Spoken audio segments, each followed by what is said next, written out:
Bismillahirrahmanirrahim. Assalamualaikum warahmatullahi wabarakatuh. Waalaikumsalam. Waalaikumsalam warahmatullahi wabarakatuh.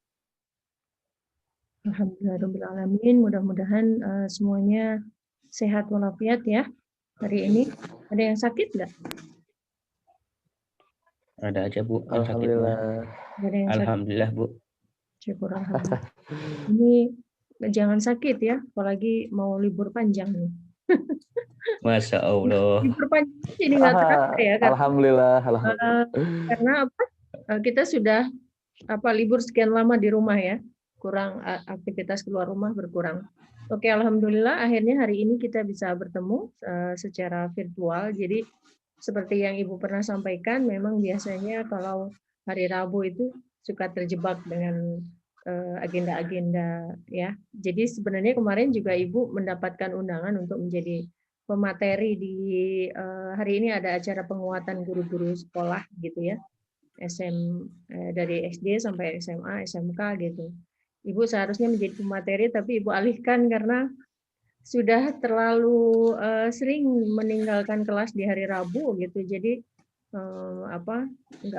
sepertinya ini nggak bisa gitu. Jadi kemarin Ibu alihkan ke dosen yang lainnya untuk mengisi acara. Alhamdulillah semuanya teman-teman sehat walafiat. Jadi hari ini kita mau membahas tentang manajemen kelas. Sebenarnya kalau dari semua materi yang terkait manajemen kelas itu semuanya sudah Ibu sampaikan ya. Di LMS itu semuanya untuk teori-teori dasar dari manajemen kelas itu semuanya sudah tersampaikan di LMS dan kalian juga semuanya sudah membaca. Walaupun mungkin tidak terlalu mendalam menganalisis tentang itu, tapi at least teori dasar kalian sudah mendapatkan itu. Dan pengembangannya itu bisa lebih banyak membaca buku, lebih banyak membaca jurnal, kita bisa diskusikan gitu ya. Nah, kalau kita bisa bertemu secara virtual seperti ini juga momen kalau teman-teman ada yang mau ditanyakan tentang beberapa bahan ajar yang sudah Ibu sampaikan kemarin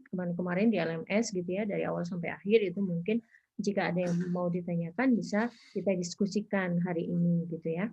Nah, untuk hari ini ada satu materi tambahan untuk manajemen kelas karena sebenarnya yang ada di LMS bahannya itu lebih kepada skalanya skala kecil gitu ya untuk pengelolaan di dalam kelas terkait dengan bagaimana pengaturan bangkunya, kemudian bagaimana guru harus membuat perencanaan di kelas, menyampaikan tujuan-tujuan pembelajaran gitu ya, mengondisikan, mengenali, mengidentifikasi karakteristik peserta didik dan yang lainnya ini. Nah, itu masih artinya narrowly perspektif gitu ya, karena kenapa Ibu ingin menambahkan materi ini karena teman-teman ini adalah mahasiswa dari manajemen pendidikan Islam yang otomatis nanti arahnya insya Allah mudah-mudahan bisa menjadi konsultan pendidikan, bisa menjadi kepala sekolah gitu ya, atau manajer lembaga pendidikan, atau bahkan bisa mendirikan sekolah gitu ya. Nah, maka ini menjadi penting bagaimana kita melihat manajemen pendidikan itu dalam perspektif yang lebih luas gitu sebagai seorang calon pemimpin gitu ya di sebuah lembaga pendidikan. Maka ini ada satu buku yang bagus. Ini sebenarnya bukunya berbahasa Inggris, nanti akan Ibu share juga di grup WA untuk pengayaan gitu ya. Silakan dibaca dari awal sampai akhir, tapi sekilas itu seluruh isi buku sebenarnya memang menyatakan tentang ini ada kurang lebih 5 slide yang akan Ibu bahas ya. Nah, itu tadi membaca screening gitu ya, karena memang Ibu belum sempat membaca detail satu persatu per halaman, tetapi screening itu artinya kita membaca cepat gitu, tapi sudah bisa take the point gitu ya, mengambil inti-inti dari apa yang ada di dalam buku tersebut. Buku ini dikarang oleh Linda Evans gitu ya, seorang educator atau peneliti juga gitu ya. Ini judulnya adalah Managing to Motivate, a Guide for School Leaders. Jadi ini bisa dijadikan satu sekaligus untuk memperkaya keilmuan bahasa Inggris kita gitu ya, maka Ibu membuat PPT-nya memang in English language gitu ya, sekaligus. Jadi besok kita hari ini sekalian juga sambil belajar bahasa Inggris. Jadi apa seharusnya yang dilakukan oleh seorang pemimpin lembaga pendidikan atau seorang kepala sekolah? Yaitu sebenarnya hanya satu, managing to motivate. Kan kalau seandainya dia menjadi manajer, tetapi kemudian tidak memotivasi gitu ya, itu sudah bisa dipastikan akan ada kegagalan kepemimpinan di sana. Nah, kalau kepemimpinannya saja itu dianggap gagal, maka tujuan pendidikan di dalam lembaga atau institusi pendidikan itu juga akan menjadi semrawut gitu ya. Nah, maka memang kemudian di sini langsung penulis buku itu langsung menyatakan bahwa menjadi seorang school leader itu yang pertama itu adalah harus bisa memotivasi. Nah, caranya atau tekniknya, kemudian bagaimana kepala sekolah itu atau pemimpin lembaga pendidikan itu bisa memotivasi itu ada banyak cara, ada banyak gaya juga, ada bermacam teknik yang mungkin dilakukan dan itu memang tergantung dari personal ataupun personal dan karakter yang dimiliki oleh pemimpinnya masing-masing. Oke, ini dalam buku tersebut itu ada 3 pembahasan sebenarnya ya, bahwa apa yang berkaitan dengan managing to motivate bagi seorang pemimpin lembaga pendidikan itu terkait dengan 3 hal, yaitu moral, job satisfaction, and motivation. Jadi moral itu apa? Moral can be defined as a prevailing temper or spirit in the individuals forming a group. Jadi moral kalau kan bisa didefinisikan sebagai sebuah prevailing temper itu sebuah sikap yang memang sudah melekat, or spirit in the individuals forming a group, atau semangat gitu ya, sebuah semangat yang memang sudah melekat pada diri seorang individu, individuals forming a group, di mana di dalam satu keadaan dia ingin membuat atau mengumpulkan sebuah kelompok gitu ya, membuat sebuah kelompok. Nah, itu moral. Nah, moral itu bisa juga melekat karakter-karakter, diantaranya adalah confident, resolute. Confident itu kepercayaan diri gitu ya. Jadi kalau dikatakan moral atau ethics itu lebih luas lagi gitu ya. Jadi ada confidence, ada kepercayaan diri di sana, ada resolute atau sebuah resolusi diri gitu ya. Ada willingness, ada keinginan. Often self-sacrificing atau bahkan pengorbanan diri gitu ya. Pengorbanan diri yang lebih kan. And courage attitude. Courage attitude itu adalah sikap keberanian, berani of an individual to the function or task demand. Dari seorang individu melaksanakan fungsi maupun peran atau tugas yang dibebankan kepadanya gitu ya, demand or expected of him by a group of which he is a part, yang dibebankan kepadanya di mana dia menjadi bagian dari sebuah organisasi itu. Nah, ini moral itu seperti itu. Maka di sini memang moral disebutkan yang pertama kali karena kalau job satisfaction, nanti kita akan membahas definisi dari job satisfaction ya.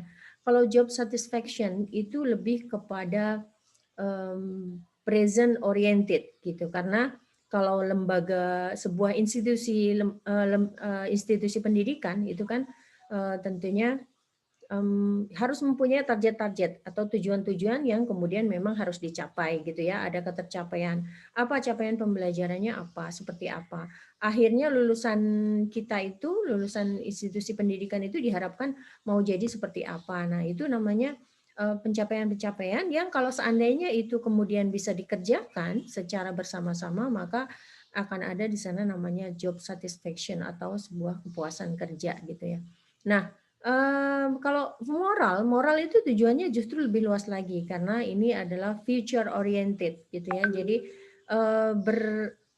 bertujuan ke masa depan karena moral ini membentuk artinya membentuk sikap, membentuk karakter gitu ya. Kalau di dalam Islam moral itu kan lebih kepada pembentukan akhlak mulia gitu ya.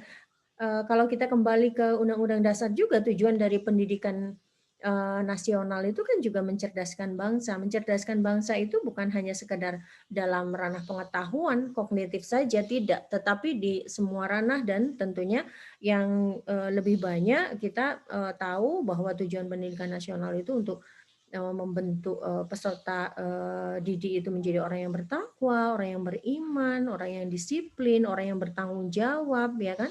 Orang yang jadi bisa bertanggung jawab terhadap masyarakat, terhadap dirinya juga gitu. Nah, ada sangat luas itu semuanya tercakup di dalam definisi moral ini. Maka moral ini menjadi hal yang sangat penting bagaimana seorang kepala sekolah kemudian mengondisikan bukan hanya mengarah kepada bagaimana membentuk karakter murid yang bermoral atau berakhlak mulia, tetapi juga guru, kemudian staf-stafnya yang ada di dalam organisasinya itu semuanya masuk ke dalam target pencapaian gitu ya. Nah, kalau Linda Evans sendiri mempunyai, kalau yang tadi kan definisi dari Bohrer, kemudian ada McLean gitu ya. Nah, sekarang kalau Linda Evans sendiri menyebutkan bahwa moral itu adalah state of mind. State of mind itu keadaan pikiran ya, encompassing all of the feelings yang merepresentasikan semua perasaan determined by individuals anticipation yang ditentukan dengan antisipasi individu of the extent of satisfaction of those needs yang ditentukan oleh antisipasi individu untuk artinya membentuk sejauh mana kemudian kepuasan terhadap kebutuhan itu which she perceives as significantly affecting his or her total work situation. Jadi di mana kemudian itu akan berpengaruh kepuasan artinya tercapainya kepuasan kebutuhan itu kemudian akan berpengaruh terhadap situasi kerja gitu ya. Nah, itu yang didefinisikan oleh Linda Evans itu moral itu jadi lebih kepada keadaan pikiran gitu ya. Keadaan pikiran yang dari seseorang yang direpresentasikan melalui itu tadi. Jadi antisipasi individual bahwa jangan sampai kemudian jadi dia melakukan sebuah pekerjaan itu untuk memenuhi, kan kita melakukan pekerjaan itu untuk memenuhi needs gitu ya, tuntutan gitu kan, untuk memenuhi tuntutan.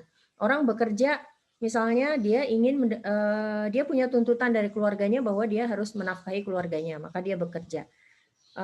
Ataupun misalnya orang melakukan pekerjaan sekarang dia menyusun borang akreditasi karena dia punya tuntutan dia sebagai kepala lembaga pendidikan harus bertanggung jawab sekolahnya untuk diakreditasi gitu. Nah, maka itu menjadi tanggung jawab moral gitu, bukan hanya tanggung jawab sebuah pekerjaan, tapi moral itu kan lebih berat lagi. Sebagai seorang kepala sekolah misalnya sudah menjadi tanggung jawab moral kepala sekolah untuk kemudian mempertanggungjawabkan apapun yang terjadi di dalam sekolah itu gitu.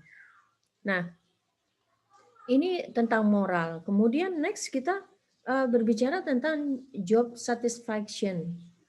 Job satisfaction itu kalau Linda Evans itu memang juga menyatakan, mendefinisikan sebagai a state of mind juga encompassing all those feelings determined by the extent to which the individual perceives his, her or his job related needs to be being met gitu. Jadi ini juga sama keadaan pikiran di mana yang mengarahkan perasaan-perasaan gitu ya, perasaan-perasaan determine yang ditentukan by the extent to which the individual, yang ditentukan bagaimana sejauh mana seorang individu itu bisa melaksanakan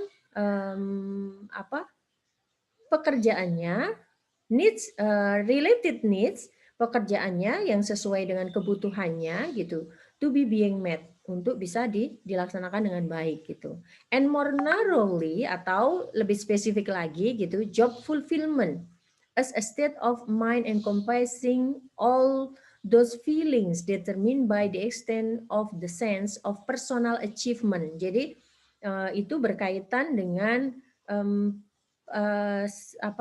job fulfillment, pemenuhan pekerjaan yang dimiliki oleh seseorang, di mana kemudian di dalam pikirannya itu kemudian ada perasaan puas gitu ya atas personal achievement atau kemajuan-kemajuan yang telah dibuat, pengembangan-pengembangan yang telah dibuat, yang itu mengatribusikan dari kinerjanya gitu ya, merepresentasikan kinerjanya, di mana kinerjanya itu juga merupakan menjadi sebuah nilai bagi dirinya. Kan sekarang gini, kalau kita melihat seorang guru bekerja, dia kinerjanya bagus, orang akan menilai gitu, wah guru ini bagus gitu, guru ini profesional.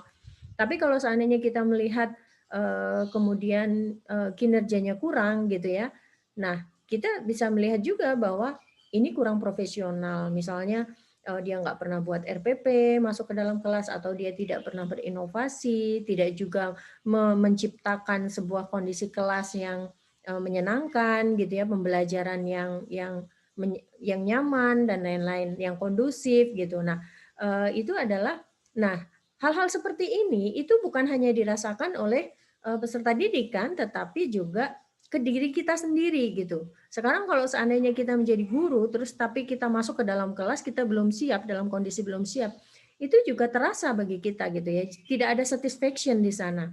Maka itu mempengaruhi pikiran kita gitu. Jadi no feelings gitu ya. Jadinya tidak ada sebuah perasaan di mana kita bisa memenuhi pekerjaan itu gitu ya. Ini saling berhubungan semuanya. Oke, next kita ini kenapa ya banyak yang keluar masuk ya? Sinyal mungkin ya. Oke, next Sinyalnya mungkin. motivation is a condition. Motivation is a condition or the creation of a condition that encompass all of those factors that determine the degree of inclination towards engagement in an activity. Jadi, kalau motivasi itu adalah sebuah kondisi atau penciptaan kondisi gitu, ya. Sebuah kondisi ataupun penciptaan kondisi, creation of a condition that encompass all of those factors that determine the degree. Jadi yang kemudian mengadopsi semua all of those factors, artinya faktor-faktor, semua faktor-faktor that determine, baik itu faktor internal dari dalam dirinya ataupun faktor eksternal dari luar. Makanya kalau kalian belajar motivasi itu ada namanya motivasi intrinsik, ada motivasi ekstrinsik gitu ya. Nanti lebih luas lagi itu. That determine the degree of inclination, yang menentukan kecenderungan gitu ya. Inclination itu kecenderungan towards engagement in an activity, kecenderungan seseorang dalam keterlibatannya dalam sebuah pekerjaan gitu ya. Kecenderungan keterlibatan seseorang dalam sebuah pekerjaan. Nah itu.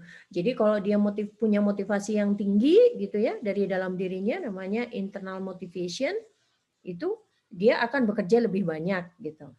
Atau itu motivasinya bisa saja dari eksternal. Maka misalnya kepala sekolahnya menyatakan siapa yang bisa jadi guru berprestasi di semester ini akan diberikan hadiah misalnya, bisa melanjutkan studi misalnya gitu. Maka itu kemudian motivasi itu kan, wah dia semua guru kemudian berlomba-lomba gitu ya, bekerja dengan bagus gitu ya, menunjukkan kinerja yang bagus karena ada motivasi itu tadi, motivasi eksternal, yaitu dari kepala sekolah gitu.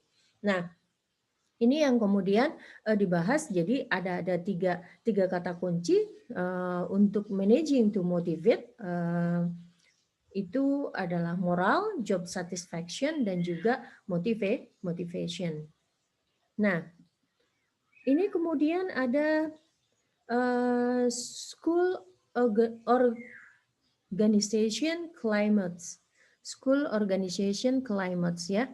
Jadi di sini school organization climates ini ada dua macam, ada open climate and closed climate. Jadi ada yang sifatnya iklimnya terbuka, juga ada yang sifatnya iklimnya tertutup. Nah, kalau iklim yang terbuka, open climate, head teacher. Jadi kalau di selama ini kalian kenal nggak kalau bahasa Inggrisnya kepala sekolah apa? Kita seringkali menyebut headmaster gitu ya, padahal kalau yang commonly used atau sering digunakan itu justru head teacher ya. Head teacher, jadi kepalanya para guru gitu. Guru kepala lah istilahnya gitu. Nah, ini jadi open climate head teacher is described as typically very enthusiastic, conscientious ya, itu tulisannya ada yang salah ya. Conscientious and hardworking, well balanced in temperament, not aloof and very much in control, albeit in subtle manner. Nah, ini open climate head teacher. Jadi di sebuah sekolah yang mempunyai iklim terbuka itu biasanya mempunyai kepala sekolah yang tipikalnya itu antusias gitu. Kepala sekolahnya antusias, kemudian conscious itu hati-hati. Jadi orangnya berhati-hati dalam mengambil keputusan, kemudian hardworking, bekerjanya juga rajin, well balanced in temperament, temperamennya tidak meledak-ledak gitu ya, artinya balance gitu, cukup punya temperamen yang bagus, kemudian not aloof, tidak penyendiri, jadi kepala sekolahnya tidak penyendiri sifatnya, and very much in control, banyak melakukan kontrol, albeit in subtle manner, albeit itu meskipun dalam hal-hal yang sangat kecil gitu ya, sangat simple gitu. Nah, jadi ini bentuk dari iklim sekolah yang terbuka gitu. Nah, dalam iklim seperti ini, itu in this climate, teachers are described as typically manifesting high moral, working collaboratively, and seldom having cause for complaint. Biasanya guru-guru yang berada pada iklim sekolah yang terbuka itu mereka lebih bisa memanifestasikan moral yang bagus atau karakter yang bagus gitu ya. Jadi mereka bisa working kolaboratif, bisa berkolaborasi dalam bekerja, bisa membangun sebuah teamwork yang bagus. Kemudian seldom having cause for complaint. Ini yang sangat-sangat ini ya, sangat ciri yang sangat terlihat, yaitu seldom having cause for complaint gitu. Jadi jarang sekali mempunyai keluhan-keluhan gitu, karena dia merasa nyaman. Kan orang mengeluh kalau seandainya dia tidak merasa nyaman. Nah, ini untuk open climate. Sementara ada school with closed climates, ada juga sekolah-sekolah yang memang mempunyai iklimnya tertutup, dan memang ini ada, makanya dibuat dua iklim ini, ada teori dua iklim sekolah ini karena memang ada juga sekolah yang mengadopsi iklim tertutup gitu ya. School with closed climates are typically led by head teacher who is highly aloof and impersonal. Nah, biasanya itu dipimpin oleh seorang kepala sekolah yang suka menyendiri. Aloof itu menyendiri ya. Tapi kalau ini dalam konteks kalimat ini, aloof itu artinya menyendiri. Tapi kalau kalian cari di kamus bahasa Inggris, aloof itu artinya jauh.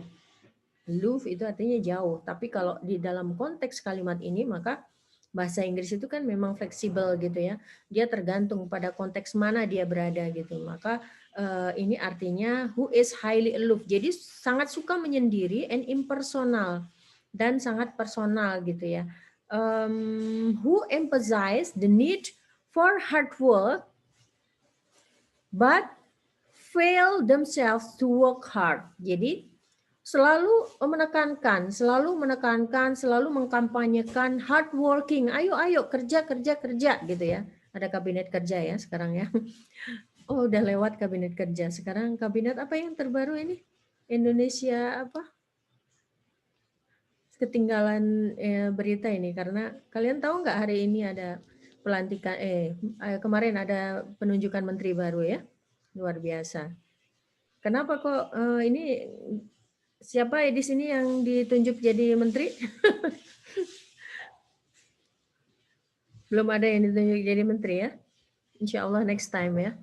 Oke, ini sebentar lagi waktunya habis, nanti kita sambung aja ya, gitu ya.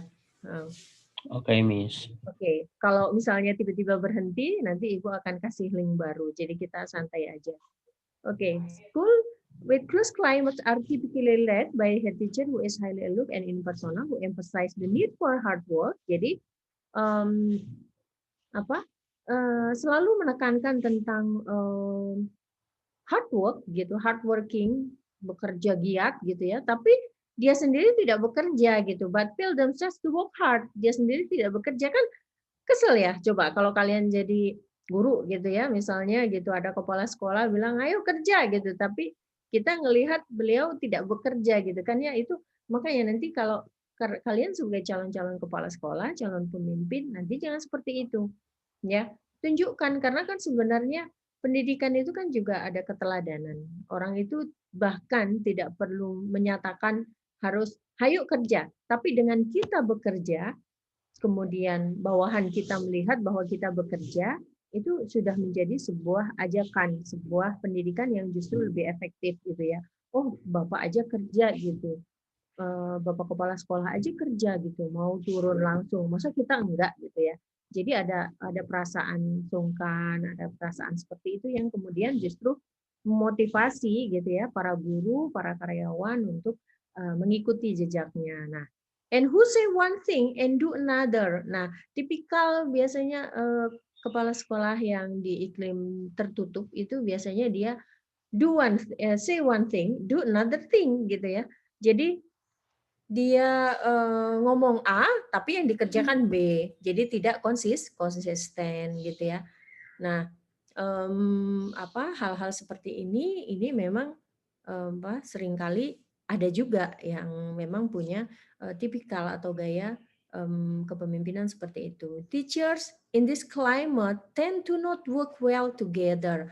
Biasanya di dalam sekolah yang punya iklim tertutup, guru-gurunya itu juga tidak bisa bekerja secara tim dengan baik, mereka tidak bisa berkolaborasi dengan baik, derive little satisfaction, kemudian dia menghasilkan sedikit saja kepuasan kerja karena lingkungan yang kurang mendukung, akhirnya kemudian performa kinerja menurun gitu ya, sehingga kepuasan kerja juga pada akhirnya menurun ya, from their work and dislike their head teacher, dan kebanyakan mereka akan komplain gitu, mereka akan kurang suka dengan kepemimpinan dari kepala sekolah gitu ya. Ini di iklim sekolah yang tertutup. Ada tipikal-tipikal sekolah yang seperti ini, misalnya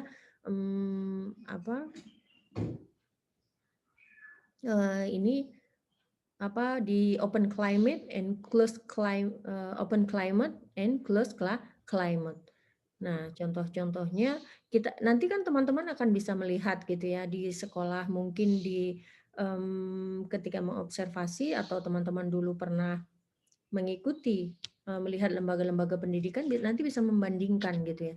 Sekolah mana yang kemudian mengadopsi open climate, sekolah mana yang mengadopsi closed climate gitu ya. Nah, next ini sudah. Nah, ini ada 4 leadership styles in secondary school. Ini disampaikan oleh Ball. Namanya Ball. Dia melakukan sebuah riset di tahun 87 ya, tapi sampai sekarang ini masih signifikan dan memang masih dipakai juga teorinya. Ada beberapa ada 4 leadership styles in secondary school. Ini contohnya adalah di secondary school. Apa saja itu? Ada 4. yaitu interpersonal style, managerial style, adversarial style, dengan authoritarian style. Jadi adversarial style dengan authoritarian style itu seringkali disebut dengan political style, ya. Seringkali disebut dua style ini, adversarial dengan authoritarian, itu seringkali disebut sebagai political style. Nah, bagaimana nih bentuknya interpersonal style? Yang pertama kita bahas dulu interpersonal style atau kepemimpinan bentuk interpersonal. Gaya kepemimpinan interpersonal itu biasanya dia mobile, dia visible gitu ya. Mobile phone itu kan telepon yang bisa dibawa-bawa gitu ya. Jadi kalau mobile itu berarti dia moving. Dia tidak bisa berdiam diri, dia akan selalu muter, bergerak, dia kontrol kemana-mana, dia ngobrol sama orang-orang di sekitarnya gitu. Ini tipikal interpersonal leadership style in a school. Jadi is mobile and visible dan selalu terlihat. Jadi bukan invisible, kan kadang ada ya pemimpin itu adanya seperti tiadanya gitu ya. Jadi ada kepala sekolah, tertulis kepala sekolah namanya siapa, tapi nggak pernah ada orangnya gitu ya di kantor, nggak pernah ada wujudnya. Nah itu namanya invisible. Nah untuk gaya interpersonal itu kepala sekolahnya visible. Selain mobile dia visible. Selalu ada, selalu hadir di sekolah. He prefer consulting individuals rather than holding meetings. Nah, justru dia lebih cenderung untuk lebih suka dan lebih cenderung untuk melakukan konsultasi itu secara individual. Jadi mendekati gitu ya, misalnya ada masalah tentang kurikulum, maka dia ngobrol dengan wakakurikulum. Kemudian ada masalah tentang karakter anak-anak atau ada masalah dengan pelanggaran gitu ya, peserta didik, maka dia ngobrol dengan bagian bimbingan dan konseling gitu. Jadi dia lebih cenderung ke arah melakukan konsultasi-konsultasi secara individu atau secara pribadi, rather than holding meetings, daripada kemudian dia mengadakan meetings, mengadakan rapat gitu kan biasanya ya. Biasanya kalau ada masalah atau apa, agar semua orang di dalam organisasi itu kemudian bisa aware, bisa tahu, kan kepala sekolah mengadakan rapat, ayo kita rapat mingguan, kemudian ada evaluasi. Nah, di dalam evaluasi itu nanti akan disampaikan, kita punya masalah-masalah seperti ini. Kemudian solusinya baiknya seperti apa yang harus kita perbaiki dan lain-lain. Nah, tapi kalau tipikal kepala sekolah yang interpersonal itu dia tidak mau mengadakan pertemuan-pertemuan seperti ini. Jadi dia langsung straight to the problem gitu. Masalahnya apa, dia akan langsung menghubungi orangnya itu gitu. Ya, menghubungi PIC-nya, siapa yang bertanggung jawab nih gitu. Ada masalah pelanggaran, oke, siapa yang bertanggung jawab? Wali kelasnya siapa? Maka dia langsung panggil wali kelasnya gitu. Nah, ini tipikal interpersonal style. Ada namanya managerial style. Managerial style adopt the style that industrial managers do, namanya juga managerial. Maka dia memberlakukan atau mengadopsi gaya-gaya dari manajer dalam industri, semacam pabrik, perusahaan gitu ya. Jadi orangnya formal sekali, ya.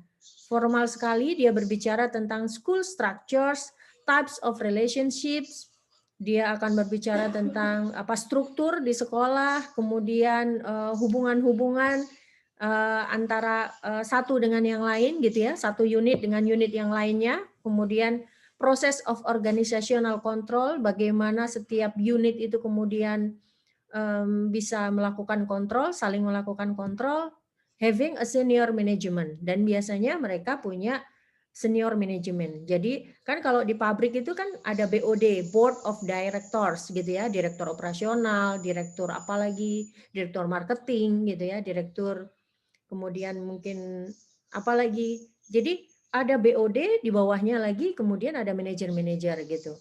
Di bawahnya direktur nanti ada manajernya, manajer marketing. Direktur marketing, kemudian ada manajer marketing, di bawahnya manajer ada lagi kepala kepala bagian gitu ya. Di bawahnya lagi ada apa lagi? Kepala unit. Nah, itu yang terjadi di dalam sebuah perusahaan itu juga diciptakan di dalam struktur sekolah atau di dalam organisasi sekolah oleh kepala sekolah yang mempunyai style manajerial. Jadi dia sangat-sangat manajerial. Semuanya serba formal gitu. Jadi kalau seandainya ada masalah di dalam kurikulum misalnya, ada masalah dengan orang tua misalnya, ada orang tua yang mengadukan tentang kenapa